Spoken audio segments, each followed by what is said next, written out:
এক ভাই প্রশ্ন করেছেন, আবহাওয়া অধিদপ্তরের বার্তা আর জ্যোতিষীর গণনা কি এক? না, জ্যোতিষী তো গণনা করে, নক্ষত্রের পরিবর্তন দেখে, কিছু অনুমান করে, এর ভিত্তিতে বলে। শয়তান জিনরা কিছু কথা তাদের কানে পৌঁছায়, শয়তান জিন, তারা হলো জ্যোতিষী। আর আবহাওয়া অধিদপ্তর তারা তো মেশিনের সাহায্যে বলতেছে। তাদের মেশিনে সমুদ্রের মধ্যে তলদেশে কি ধরনের পরিবর্তন হইতেছে এটা মেশিনে ধরা পড়ে, সেটা বলে। তাও চূড়ান্ত বলে না, কারণ এই যে নিম্নচাপ পয়দা হইতেছে, হয়ে এটা কোন দিক যাবে, কইল বাংলাদেশের দিকে, গেল ভারতের দিকে, এই জন্য ওরা সম্ভাবনা বলে। একতরা করে গণনা করে বলে না, মেশিনের রিপোর্ট অনুযায়ী বলে, সেটা চূড়ান্ত বলতে পারে না।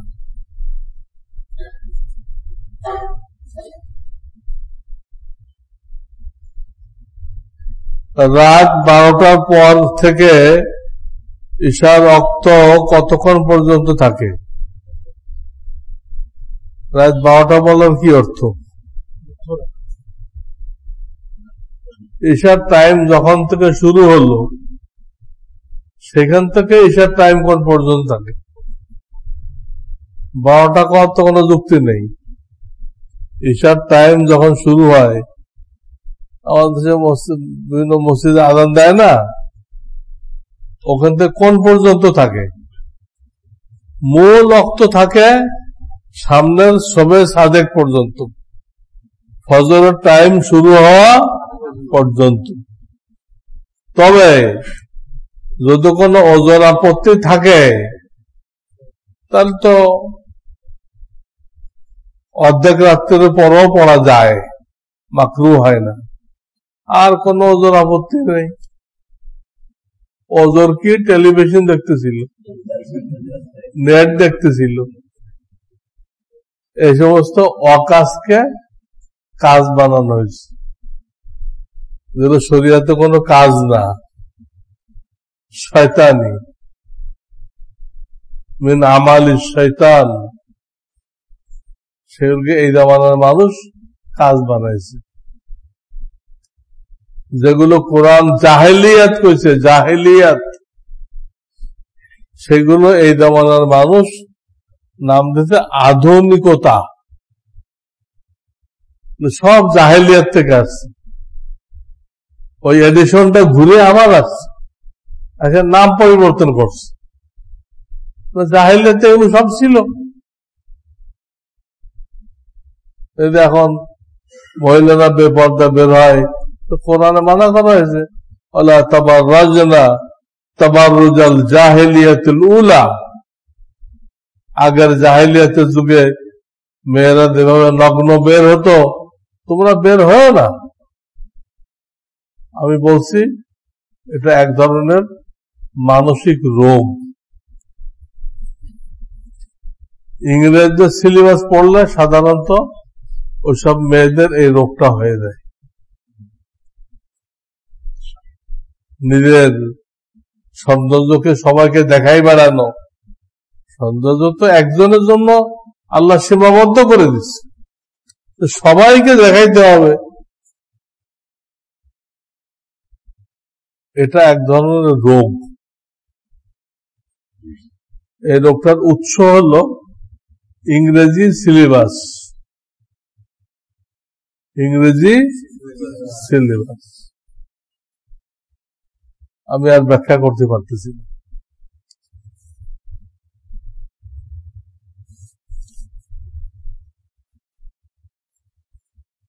আর আগে একদিন বলছি বয়ফ্রেন্ড গার্লফ্রেন্ড এই নামে কোন আত্মীয়তা ইসলামে নেই।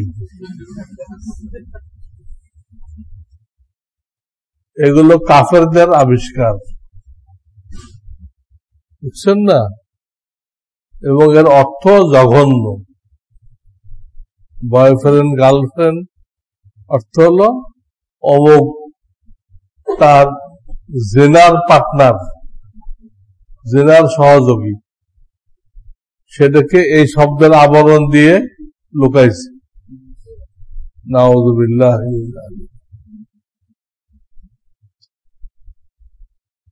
ইসলামে ভিক্ষাবৃত্তিকে নিরুৎসাহিত করা হয়েছে।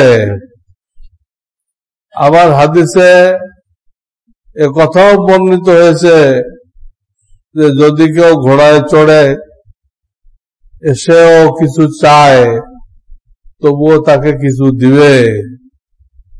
বিষয়টি বুঝিয়ে বললে উপকৃত হব। ভিক্ষাবৃত্তিকে নিরুৎসাহিত করা হয়েছে। ভিক্ষাকে পেশা বানানো এখন রাস্তাঘাটে পাওয়া যায়, তো পেশা বানাইছে, ওদের লক্ষ লক্ষ টাকা ব্যাংকে আছে, এটা নিষেধ করছে, এটা নিষেধ। আর পরে যেটা বলা হয়েছে যে ঘোড়া চড়ে আসলে দাও, ওই লোকের আসলে ভিক্ষার দরকার, প্রকৃত পক্ষে সে না খেয়ে আছে, প্রকৃত পক্ষে না খেয়ে আছে, কেউ তার খবর নেয় নাই, খবর। তো তার জন্য ভিক্ষা চাওয়া, যার কাছে দুই বেলার খাবার নেই, তার জন্য জরুরত মিটে যাওয়া পর্যন্ত ভিক্ষা চাওয়া, ওখান থেকে বাকি জীবন ভিক্ষাই চাই যাবে তা না, জরুরত মিটে যাওয়া পর্যন্ত ভিক্ষা চাইতে। তাদের জন্য ঘোড়া চড়ার কথা বলা হয়েছে, ওই লোকটা আসলে হাজতমন্দ, গরিব, তাকে দিতে বলছে।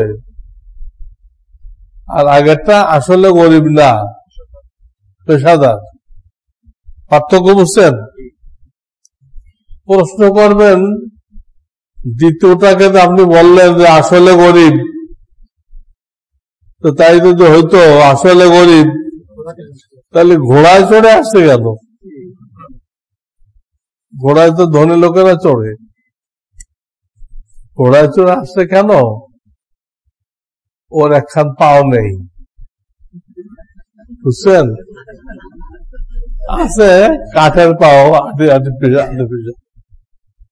আর্টিফিশিয়াল পাও আছে। তাই কোন ধনী মানুষ ওকে একটা ঘোড়া হাদিয়া করছে, তুমি এটা চড়ে তোমার ঠেকা হলে মানুষকে বললো, বুঝেন নাই? পাও নেই, তাই কেউ এটা তাকে দান করছে। এই ঘোড়াটা জমিদার হওয়ার ঘোড়া না, এটা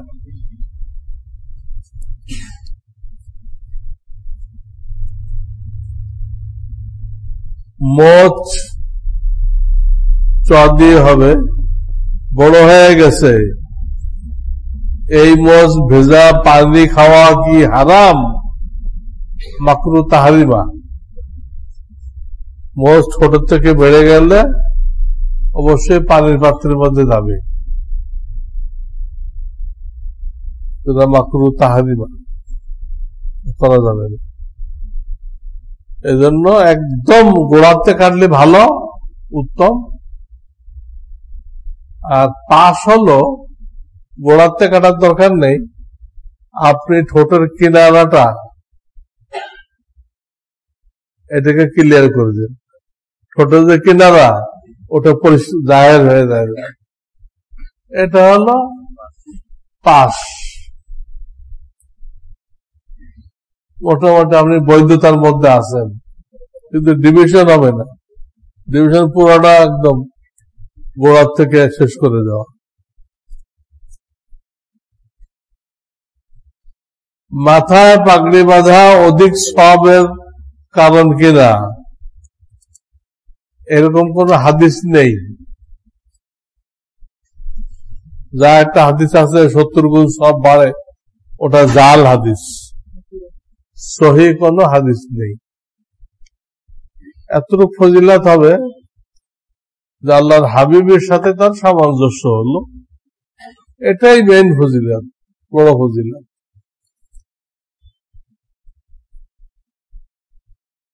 মাওলানা সাদ অনুসারী ছেলের সাথে উলামা অনুসারী মেয়ের বিবাহ ও মাওলানা সাদ অনুসারী মেয়ের সাথে উলামা অনুসারী ছেলের বিবাহ শরীয়ত কি বলে? দুজন মুসলমান বিবাহ তো হয়ে যাবে, কিন্তু না করা উত্তম। মেয়ে বিয়ে দিলেন, কিন্তু পরক্ষণে মসজিদ তালিম হবে, আপনার বিয়ে এক কাতারে, আপনি আর এক কাতারে, আপনার বিয়ে এক প্লেটে, আপনি আর এক প্লেটে, এটা কি হল? এই জন্য বিয়ে হওয়া এক জিনিস, আর তাকওয়া উত্তম আর এক জিনিস। উত্তম যে না করা। আমাদের মসজিদের ইমাম সাহেব একজন কওমি আলেম, অথচ প্রচলিত মিলাদ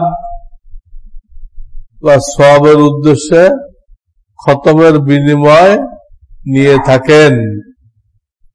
উনি মিলাদ কিয়ামে বিশ্বাসী নয়, কমিটির চাপে করে। এই অবস্থায় ওনার পিছনে ইক্তেদা করা কি ঠিক হবে? আপনাদের ইক্তেদা সহি হয়ে যাবে, কিন্তু সূরা কেরাত ঠিক আছে, যে এই যে কিছু বেদাত কাজ করে, এর জন্য উনি দায়ী থাকবে, মসজিদের মুতাওয়াল্লি কমিটি তারা দায়ী থাকবে, তারা দায়ী থাকবে। ওনার দায়িত্ব তাদের, কারণ ওনাকে দিয়ে বেদাত করাইতেছে। সহি মিলাদ পড়েন, রাসূলের তরিকা বয়ান করা হবে, যে কোনো বিষয়, সব বিষয় তরিকা আছে না হুজুরের? খাওয়ার তরিকা, ঘুমানোর তরিকা, বাথরুমে যাওয়ার তরিকা, বাজার করার তরিকা, স্বামী স্ত্রীর সাথে লেনদেন কেমন হবে তার তরিকা, সব বিষয় তরিকা আছে, তরিকা বয়ান করেন। এবারে সবাই 11 বার দুরূদ শরীফ পড়েন, প্রত্যেকে নিজের মতো করে, প্রত্যেকে সে দুরূদটা সহি হইতে হবে, হাদিসে থাকতে হবে, মন গড়া দুরূদ না, হাদিসে থাকতে হবে। এই দুরূদ পড়েন, পড়ে দোয়া করেন। এটা হলো সহি মিলাদ। এই মিলাদে কোনো সমস্যা নেই, এটা সওয়াবের কাজ। আমরা যত বয়ান করি এগুলো সব মিলাদ, কিন্তু সহি মিলাদ, বুঝছেন?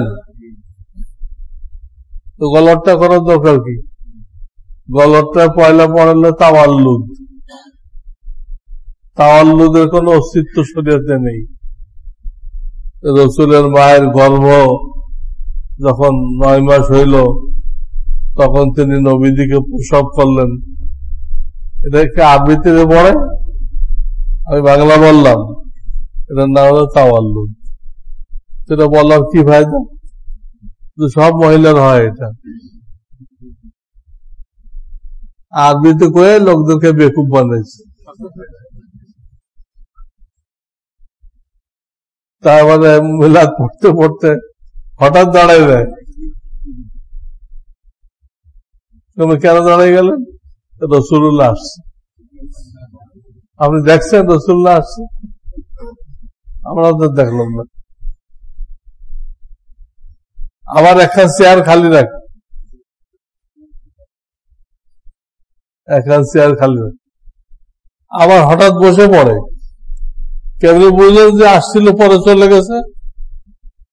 আসাটা দেখলেন কেমনে, চলে যাওয়াটা দেখলেন কেমনে? এটা বলেন, আমরা তো দেখলাম না। হাদিসও তো সাপোর্ট করে না। হাদিস বলে তোমরা পৃথিবীর যে কোনো প্রান্ত থেকে আমার জন্য দুরূদ শরীফ পড়ো। দুরূদ মানে রাসূলের জন্য রহমতের দোয়া, নবীর জন্য রহমতের দোয়া, যেখান থেকে করো। আল্লাহ তাআলা কোটি কোটি ফেরেশতা রাখছে, তারা তোমাদের দুরূদটা তোমার এবং তোমার বাপের নাম সহ আমার কাছে পৌঁছায় দেয়। হাদিস বলতেছে আল্লাহ ফেরেশতা ঠিক করে রাখছে শুধু এই কাজের জন্য, ওই ফেরেশতার আর কোনো দায়িত্ব নেই। কোথাও কেউ দুরূদ পড়লে পৌঁছায় দিবে, রাসূলের দরবারে পৌঁছায় দিবে। আর আপনি যদি দেন রাসূলুল্লাহ নিজে আসে দুরূদ দিতে, আপনি একজন হুজুরকে আম হাদিয়া দিবেন, তা আপনি পৌঁছাই দিলে ভালো হয়, ওনাকে ডাকা এনে ওনার মাথায় ঝুড়িটা দিলে ভালো হয়, কোনটা ভালো হয়? হ্যাঁ, ওনাকে ডাকা এনে ঝুড়িটা মাথায় দিলেন, হুজুর আপনার জন্য হাদিয়া, হুজুরের 5 মাইল এই আমের ঝুড়ি নিয়ে যাবে, এটা কোন হলো? মহব্বত হলো? আল্লাহ পৌঁছানোর সিস্টেম করছেন, তিনি আসবেন এই কথা কোনো হাদিসে নেই।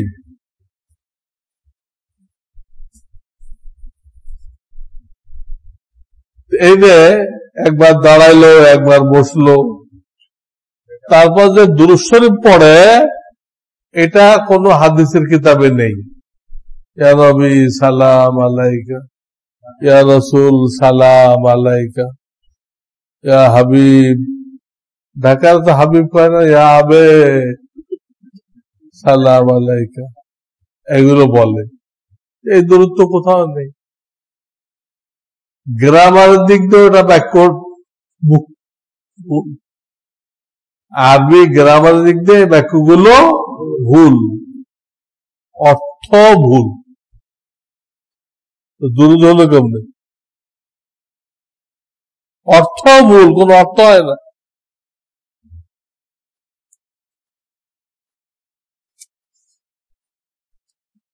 কোন মহিলা এমন মান্যত করে যে যদি তার ছেলে সন্তান হয় তাহলে সে 30 রাকাত নফল নামাজ পড়বে, কিন্তু বাস্তবে হলো মেয়ে সন্তান। এখন কি ওই 30 রাকাত নফল নামাজ পড়তে হবে? এবং নামাজগুলো কতদিনে পড়তে হবে? এখন আর 10 রাকাত বাড়াই পড়বে, বুঝছেন না? ছেলে মেয়ে আল্লাহ দেয়, এর আলোচনা 25 পারায় আছে। সেখানে প্রথমে মেয়ের কথা আছে, তারপরে ছেলের কথা আছে, তারপরে ছেলে মেয়ে উভয়ের কথা আছে, তারপরে বন্ধা। আল্লাহ বলেন আমি যাকে চাই শুধু মেয়ে দেই, যাকে চাই শুধু ছেলে দেই, যাকে চাই দুনো রকম দেই, আর কাউকে দেই না। শুরু করছে কি দিয়ে? মেয়ে দিয়ে। কারণ প্রথম সন্তান মেয়ে হওয়া এটা সে ভাগ্যবান হওয়ার আলামত। তো সে গলত দোয়া করছিল, আল্লাহ তার গলত দোয়া কবুল করে নাই, তার ভাগ্যবান বানাইছে। তার শুকরিয়া হিসেবে 10 টাকাত বেশি পড়ে, 40 টাকাত পড়াটা ভালো। আল্লাহ বড় নেয়ামত দিছে। আপনারা মেয়ের দাম বোঝেন না।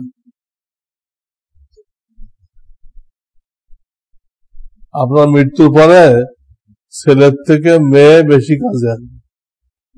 তারা আপনার জন্য যে পরিমাণ কাঁদবে, ছেলেরা ওই পরিমাণ কাঁদবে না। তাদের সে টাইম নেই।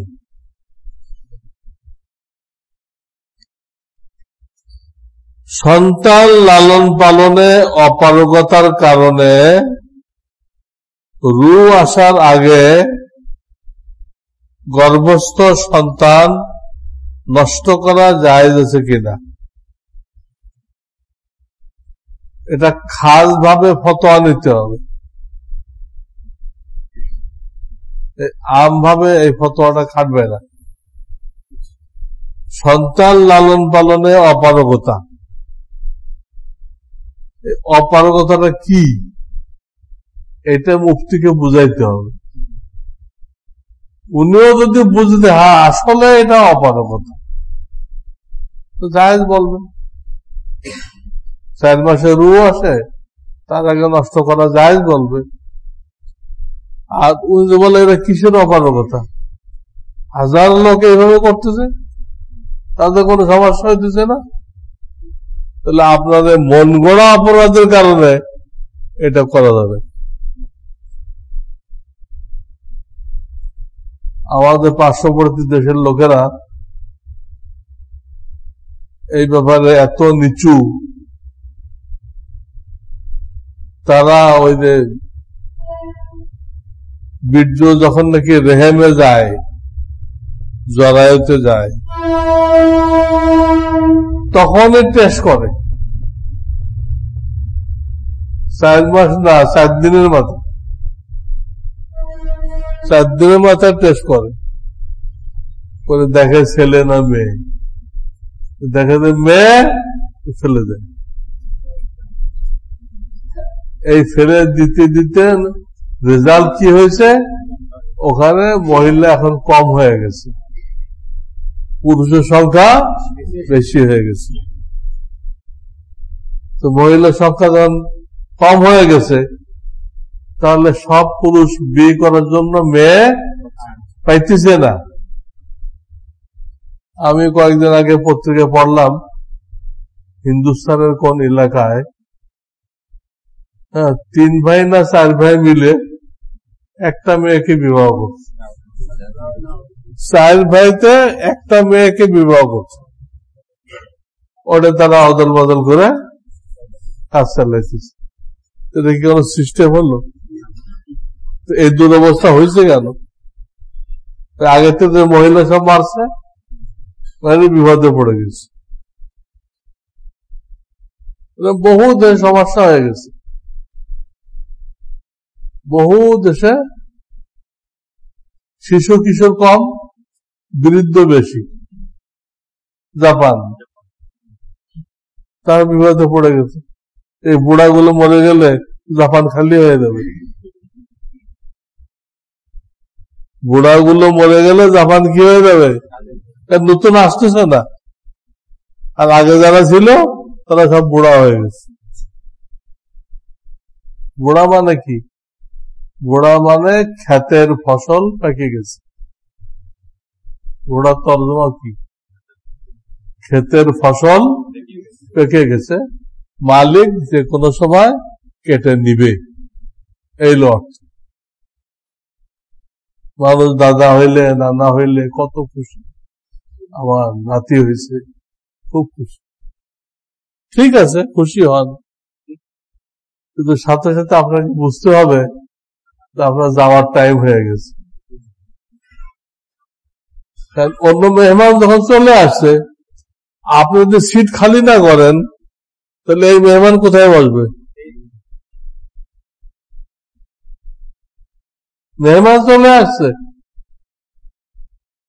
আপনি সিটে বসে আছেন, তো মেহমান দাঁড়ায় থাকবে? আপনাকে খালি করতে হবে। দাদা নানা মানে কি?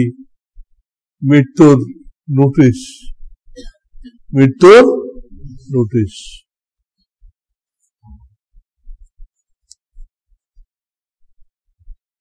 উন্নয়ন প্রকল্পের জন্য জমি অধিগ্রহণের ফলে পারিবারিক কবরস্থান মিটিয়ে ফেলা হবে, এমত অবস্থায় আমার বোনের কবর স্থানান্তর করা যাবে কিনা? জরুরত নেই, এটা তো সরকার করতেছে। আপনাদের কোনো দায় দায়িত্ব নেই, আর কবর স্থানান্তর করার কোনো নিয়মও নেই।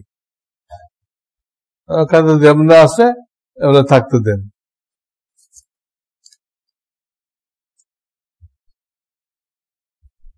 তাফসিরে তাওজিহুল কোরআন কি নির্ভরযোগ্য? এটা কোনটা? এটা আমাদের তাকি উসমানী সাহেবটা না? মুফতি তাকি উসমানী, মাশাআল্লাহ, অনেক বড় আলেম। তার তাফসির আমাদের দেশের এক লাইব্রেরি বাংলা করছে। এটা ভালো, খুব সংক্ষেপ, কিন্তু সংক্ষেপে জরুরি কথা আসছে, ভালো।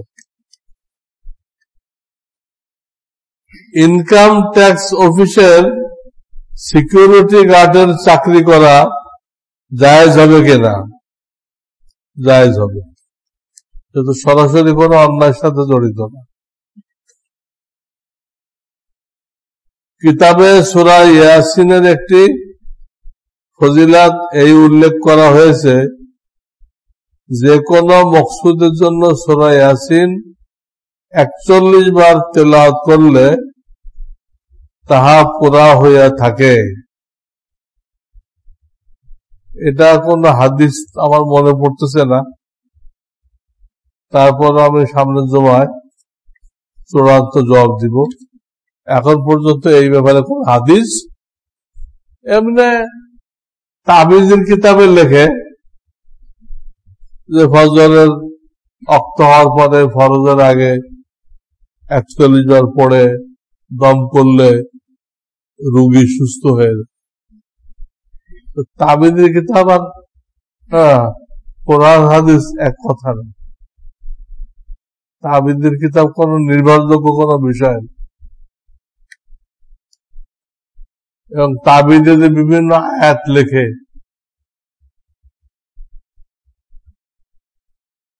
এটাও কোন হাদিস দ্বারা প্রমাণিত না।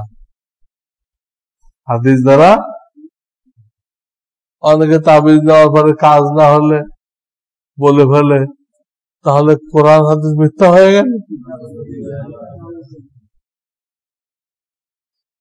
কোরআন হাদিস কোনদিন মিথ্যা হবে না, কাজ হোক বা না হোক। এইগুলো যারা তাবিজ লেখে, তারা ওই ঘটনার সাথে যে আয়াতটার কিছুটা মিল আছে ওই আয়াতটা লেখে। ওই ঘটনার যে লোক তাবিজ নিতে আসছে সেটা সমস্যা বলে না, ওই জাতীয় কথা যে আয়াতে আছে তাবিজ বলে না, ওই আয়াতটা লিখে দেয়, এটা তাবিজ। ওর কোন হাদিস আছে এই আয়াত লিখে দিলে এই হবে? যেরকম বাচ্চা কাচ্চা হয়, ভূমিষ্ঠ হওয়ার সময় কষ্ট হইতেছে, বাচ্চা হইতেছে, তো তাবিজ আল্লাহদের কাছে গেলে ওরা লিখে দেয়, হ্যাঁ, ও আল কতমা ফিহা ওয়া তাখাল্লাত, এই আয়াত লিখে দেয়, দিয়ে বলে বাম উরুতে বাঁধবেন, বাচ্চা হওয়ার সাথে সাথে খুলি হইল। ওখানে বাচ্চা হওয়ার কথা তো নেই ওই আয়াতে। ওই আয়াতের অর্থ হলো কিয়ামতের আগে জমিনের ভিতরে যত ধন দৌলত আছে জমিন সব প্রকাশ করে দেবে এবং খালি হয়ে যাবে, সব প্রকাশ করে দিবে এবং খালি হয়ে যাবে।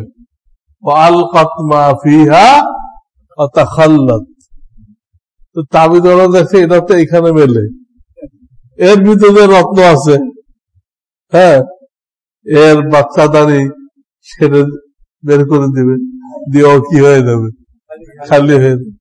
অর্থ মিলল কিনা ওটা লিখে দেবে।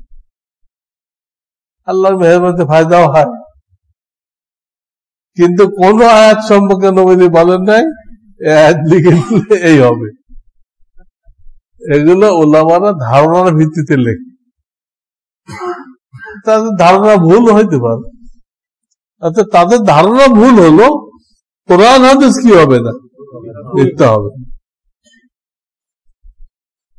দুইজনের মধ্যে শত্রুতা, একজন আরেকজনকে বরদাস্ত করতে পারে না, তো তাবিজওয়ালার কাছে যায়। তাবিজওয়ালা ওই আয়াতটা লিখে দেয়, ইন্নাল্লাযীনা আমানু ওয়া আমিলুস সালিহাত জাআলাল্লাহু বাইনাহুম সায়াজআলুল্লাহু বাইনাহুম বুদ্দা। এর অর্থ হলো যারা ঈমানদার আল্লাহ তাদের মধ্যে মহব্বত সৃষ্টি করে দিবেন। যারা ঈমানদার আল্লাহ তাদের মধ্যে মহব্বত সৃষ্টি করে দিবেন। তাহলে ও যে জন্য তাবিজ দিতে আসছে তার সাথে এই আয়াতের অর্থের মিল আছে কিনা? আছে। আল্লাহ মহব্বত সৃষ্টি করে দিবেন, আর এটার জন্য আসছে, মহব্বত নেই। এটা পরে কোনো চিনিতে বা কোনো ফলে ফুদ দিয়ে দেয়, ফলে চিনিটা পানিতে গোলায় দুজনে খাওয়াই দিবে, খাওয়াই দেয়, দিলে দুশ্মনী শেষ হয়ে যায়। দুশ্মনী শেষ। এই হলো তাবিজের হাকিকত। যদি কেউ মনে করে আমি এই তাবিজ দিচ্ছি এতে এই কাজ হবেই, তার জন্য তাবিজ শিরক। এই কাজ হবেই এরকম বিশ্বাস রাখা শিরক। আর যদি কোরআন হাদিস থেকে হয়, কোন কুফরি কালাম না, কোরআন হাদিস থেকেই লিখছে, এবং তার বিশ্বাস যে এই তাবিজের কোনো ক্ষমতা নেই, আল্লাহ যদি ওসিলা করে আমাকে মুক্তি দেন আমি সুস্থ হব। দুটা জিনিস কিন্তু লিখতে হবে কোরআন হাদিস থেকে, বিশ্বাস রাখতে হবে তাবিজের কোনো ক্ষমতা নেই, তখন জায়েজ। আর আগের থেকে আমি নিচে নেই হিন্দু কবিরাজ থেকে কুফরি কালাম, মুসলমানরা মানে কুফরি কালাম দেয়, নিচে নেই কুফরি কালাম। আমার বিশ্বাস এই তাবিজ নিলে আর কোন সমস্যা নেই, এই ফায়দা হবেই। তাহলে আল্লাহ কি করতে বসে আছে? সব ক্ষমতা তো আপনি তাবিজকে দিয়ে দিলেন, ক্ষমতার মালিককে। ইন্নাল কুওয়াতা লিল্লাহি জামিআ। তাহলে আপনি বুঝছেন তাবিজ কারোর জন্য শিরক, কারোর জন্য জায়েজ। আমরা ব্যবহার করলে ওই জায়েজটা করবেন, শিরকেরটা যাবেন না। দুনিয়ার কিছু ফায়দা হবে কিন্তু আখিরাত বরবাদ, আখিরাত শেষ। সুবহানাল্লাহ, সুবহানাল্লাহ।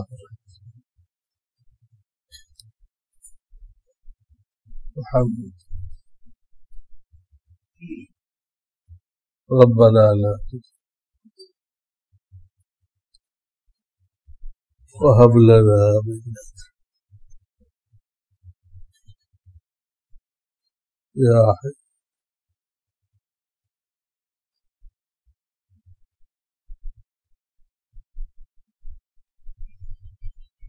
شاننا. سبحان ربك والسلام الحمد